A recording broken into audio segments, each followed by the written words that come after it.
Hey there, welcome to Concept Hunter. Today we're going to talk about Bibbia, or Bibbia. This demo was made in 48 hours during the Global Game Jam 2016. We're currently working on some ideas to expand it and make it into a full game. Any feedback is really appreciated. Well, let's give you some feedback. So this is a Global Game Jam game. It's not entirely polished. It is in Unity WebGL, which is in beta, which doesn't work that well, and also I don't think Newgrounds really knows how to deal with it, which is why the boundaries, it's kind of clipped at the top and at the bottom, but it doesn't really matter for the game. It works for what it is, as it is right now, in a slightly buggy state. The designer's art is by Diego Sacchetti, the code and SFX is by Dangel Ricky, and the music is by Elite Ferrix, if I read their names remotely correctly. And what we're going to do is just read this: how to exercise a practice guide to the perils of the underworld, approved from the Holy Council, dodge bullets with the arrow keys, cast the spell by typing, and take care of your tome. So this is a hybrid of a bullet hell where you dodge stuff with the arrow keys and a typing game. A very, very peculiar combination. What's going to happen is that I'm going to move around and I'm going to dodge bullet while trying to type, and clearly I only have two hands, so one hand will be typing and the other hand will be using the arrow keys to dodge stuff. It's going to be hectic and pretty difficult towards the later stages as well. But the thing is that I have this tome, and if I get hit, I'm going to have to collect my tome before I can continue casting the spell. So let's just get started with the first phase, which isn't that difficult. You can see that I'm moving around, and that I have the spell at the bottom of the screen, which is in Latin, so it's not normal English words. There's a lot to talk about in this game. First of all, how these two things combine, and they don't really make a lot of sense. In a dodger type game, you're only moving, that's what you're focusing on. I'm just looking at the patterns and I'm trying to dodge them. You usually want to have maybe a dot in the middle, or a really better way to know exactly where you can get hit, because they could kind of scathe me and I don't exactly get hit, you know? Because there's the dot where I actually get hit is just a small dot in the center of mass for the character. So having some kind of indication of that, kind of feedback to that, would be pretty good. But a dodger game, you know, having interesting patterns and being difficult and having some kind of way to fight back isn't necessary, but is usually nice. The way to fight back in this case is by typing. And a typing game, the purpose of it is usually to make you better at typing. And usually you actually get better at this skill of typing that you usually do with, first of all, both hands, and with actual words that have meaning.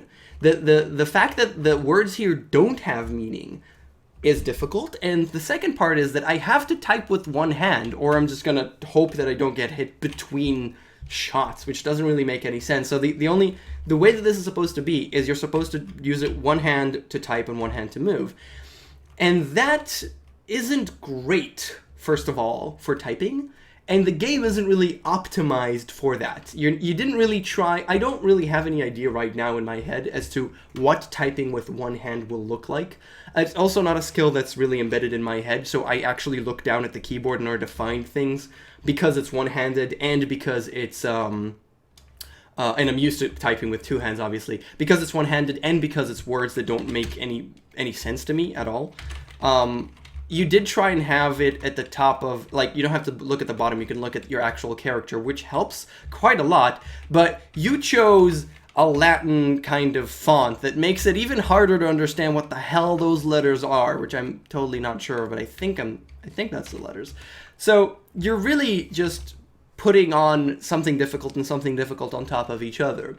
With that said, with all of that difficulty said, if I actually get hit, nothing major actually happens, because if I get hit, the tome goes away. So I have to recollect it. I can't actually, I can't actually continue the spell. I have to recollect it. But once I recollect it, that's it. I didn't actually lose a life. Only at the bottom left, the cross says, only if I lose the tome and then get hit. And please note the very important invincibility frames that I have, which pretty much mean that I can always collect the tome if I just go directly to it, and there's no reason for me to not go directly to it. All of that means it's kind of hard to lose in this game. And it is actually kind of hard to lose at this game, even though it's so difficult.